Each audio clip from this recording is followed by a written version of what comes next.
ಮೈಸೂರು ದಸರಾ ಈ ಬಾರಿ ಸಾಕಷ್ಟು ವಿವಾದದ ಕೇಂದ್ರ ಬಿಂದುವಾಗ್ತಾ ಇದೆ. ಇನ್ನು ಕೂಡ ದಸರಾ ಆರಂಭವಾಗಿಲ್ಲ, ಆದರೆ ದಸರಾ ಉದ್ಘಾಟಕರ ಒಂದು ಆಯ್ಕೆ ಇದೆಯಲ್ಲ ಅದು ಈಗ ವಿವಾದವನ್ನ ಎಬ್ಬಿಸಿದೆ.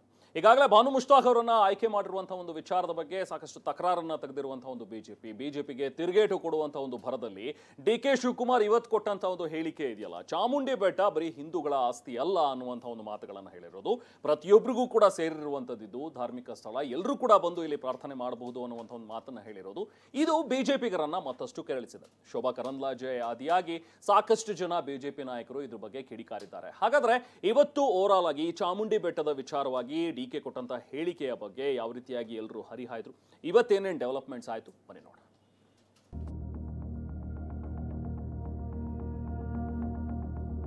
ತಾಯಿ ಭುವನೇಶ್ವರಿಗೆ ಅಪಮಾನ ಮಾಡಿದಂತ ಬಾನು ಮುಸ್ತಾಕ್ ಅವರು ಚಾಮುಂಡಿ ಬೆಟ್ಟ ಹತ್ತಬಾರ್ದು, ತಾಯಿ ಪೂಜೆಯಲ್ಲಿ ಅವರು ಭಾಗವಹಿಸಬಾರ್ದು, ಯಾಕಂದ್ರೆ ಅವರು ಪುಷ್ಪಾರ್ಚನೆ ಮಾಡಲ್ಲ ಅಂತ ನಾನು ಅನ್ಕೊಂಡಿದ್ದೀನಿ. ಚಾಮುಂಡಿ ಬೆಟ್ಟ, ಚಾಮುಂಡಿ ದೇವರು ಎಲ್ಲಾ ಧರ್ಮದವ್ರಿಗೂ ಇದೆ, ಹಿಂದೂಗಳ ಆಸ್ತಿ ಏನಲ್ಲ. ಮತ್ತೆ ಯಾರ ಆಸ್ತಿಯಪ್ಪ? It is a government property, it is not a private property. ಸರ್ಕಾರದ ಆಸ್ತಿ ಹೌದು, ಎಲ್ಲವನ್ನ ನಾವು ಮುಜರಾಯಿಗೆ ಕೊಟ್ಟಿದ್ದೀವಿ. ಮುಜರಾಯಿ ಆಸ್ತಿ ಆದ ತಕ್ಷಣ ಅದು ಹಿಂದೂಗಳ ಆಸ್ತಿ ಅಲ್ಲ ಅಂತ ಅರ್ಥನ ನಿಮ್ದು? ಈಗಾಗಲೇ ಅದು ಅತ್ಯಂತ ಒಂದು ಆಘಾತಕಾರಿ ಹೇಳಿಕೆ. ಚರ್ಚೆ ಅಥವಾ ವಾದ ವಿವಾದ ಮಾಡೋದೇ ನಮ್ಮ ಸಂಸ್ಕೃತಿಗೆ ತಕ್ಕದಲ್ಲ.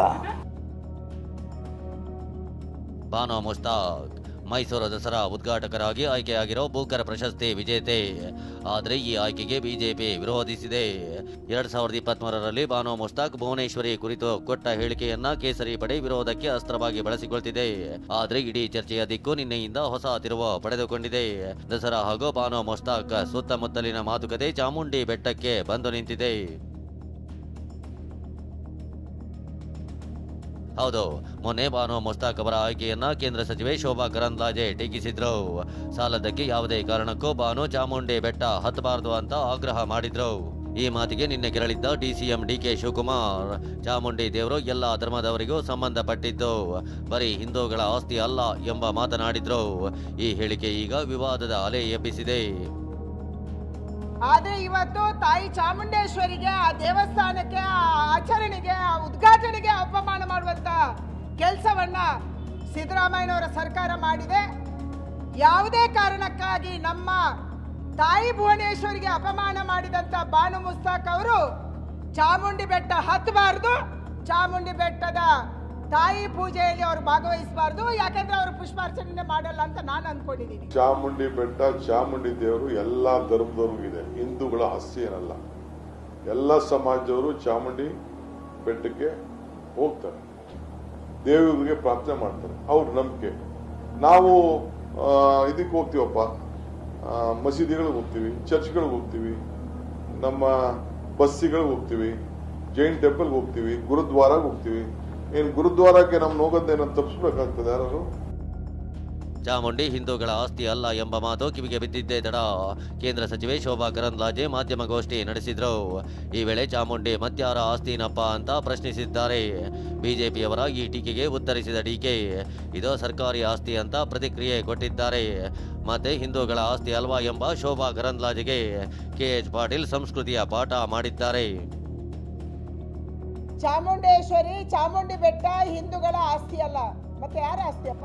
ನಾನು ಡಿ.ಕೆ. ಶಿವಕುಮಾರ್ಗೆ ಅವರಿಗೆ ಕೇಳಕ್ಕೆ ಇಚ್ಛೆ ಪಡ್ತೀನಿ, ಚಾಮುಂಡಿ ಬೆಟ್ಟ ಯಾರ ಆಸ್ತಿ? ಟಿಪ್ಪು ಆಡಳಿತ ಮಾಡಿದ ಅಂತ ಹೇಳಿ ವಕ್ಫ್ ಆಸ್ತಿ ಅಂತ ನೀವು ಘೋಷಣೆ ಮಾಡಕ್ ಹೊರಟಿದ್ದೀರಾ? ಕ್ರಿಶ್ಚಿಯನ್ ಚರ್ಚ್ಗಳಿಗೆ ನಮ್ಮನ್ನ ಬಿಡಲ್ವಾ?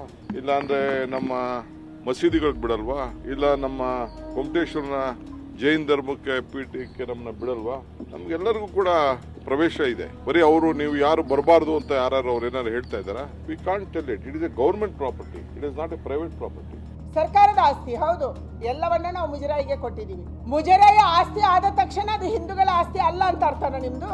ಏನ್ ಮಾಡ್ತಾ ಇರೋಕೆ ಮತ್ತೆ ಅಡಕ್ಕೆ ಹೊರಟಿದ್ದೀರಿ ನೀವು? ಚಾಮುಂಡಿ ಬೆಟ್ಟದ ಬಗ್ಗೆ ಅಂದ್ರೆ ಇದು ಹಿಂದೂಗಳ ಆಸ್ತಿ ಅಲ್ಲ ಅಂತ ಹೇಳಿ. ಆಸ್ತಿ ಯಾರ್ದು ಅನ್ನೋದು ಎಲ್ಲರಿಗೂ ತಿಳಿದಿದ್ದೆ ಅಲ್ಲ. ಇದು ಮುಜರಾಯಿ ಆಸ್ತಿ. ಆಸ್ತಿ ದೇವ್ರ ಗುಡಿನ ಯಾರ ಆಸ್ತಿ, ಏನ್ ಆಸ್ತಿ ಅಂತ ಹೇಳಿ ಚರ್ಚೆ ಅಥವಾ ವಾದ ವಿವಾದ ಮಾಡೋದೇ ನಮ್ಮ ಸಂಸ್ಕೃತಿಗೆ ತಕ್ಕದಲ್ಲ.